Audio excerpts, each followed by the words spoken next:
350 ரூபாடா மூதேவி. 350 ரூபாய் சொன்னாங்க. 350 ரூபாய் மாலையா 35 ரூபாய்க்கு கொடுன்னு சொல்லி 3 மணி நேரமா போராடிக்கிறேன். அறிவாளிடா நீ.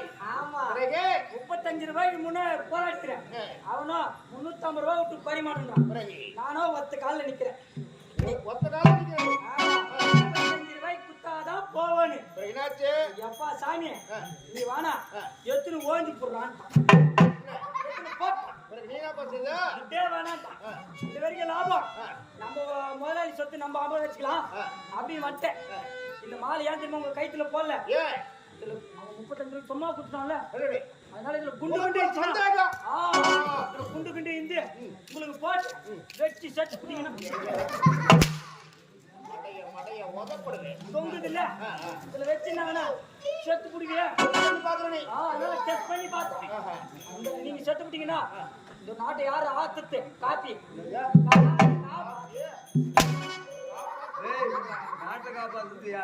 நாட்டை காப்பாத்துறது யாரு? அதனால நான் செத்தாலும் நாய் செத்த மாதிரி சைடு காவல் போட்டு போடுவாங்க. உண்மைதான். அதனால தான் இந்த மாதிரி நான் போட்டு பார்த்தேன். நீங்களே போட்டு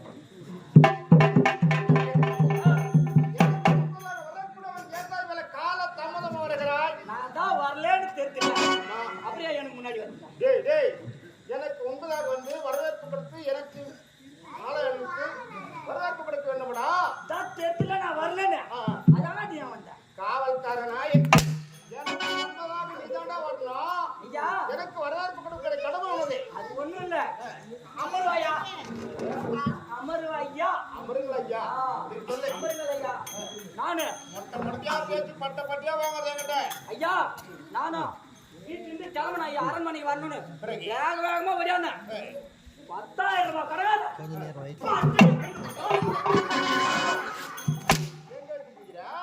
ஐயா அவன் என் கைத்த பிடிச்சது பாவனை.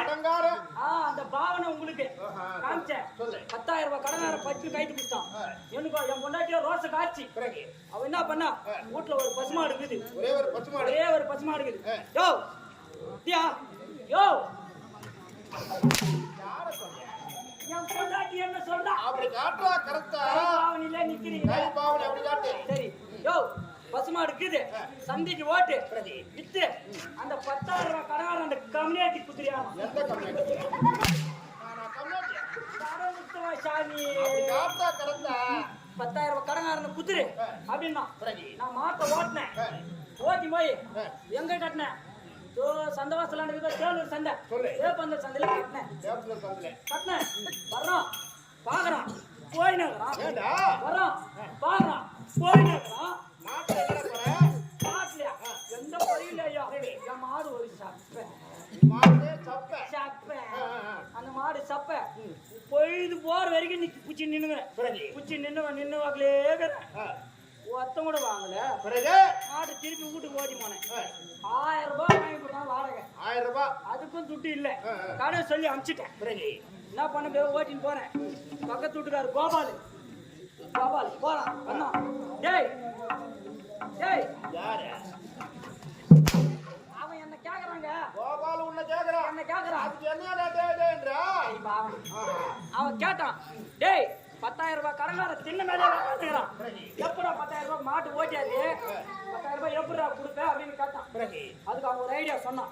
டேய் இப்படியே மாட்டை ஓட்டி போனா எவனும் வாங்க மாட்டான். உங்க டாக்டர் கிட்ட ஓட்டி போய் சனியை ஆக்கி ஓட்டி அந்த வீடு ஆடணும். ஆனா குடு குடு குடு குடு குடு குடு குடு குடு குடு குடு குடு குடு குடு போனேன். அங்க டாக்டர் கொண்டிருந்தார்.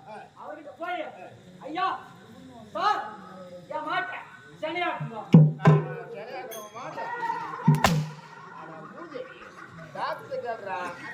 டாக்டர் தான் கேட்டேன். ஐயா சார் என் மாட்டை சனியாக்குங்க.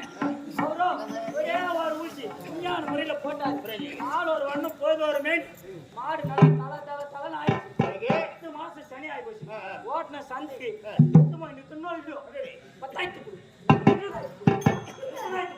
50,000 கொடுங்க. 55,000 வித்துட்டேன். வேனுக்கு வாடகை 2,000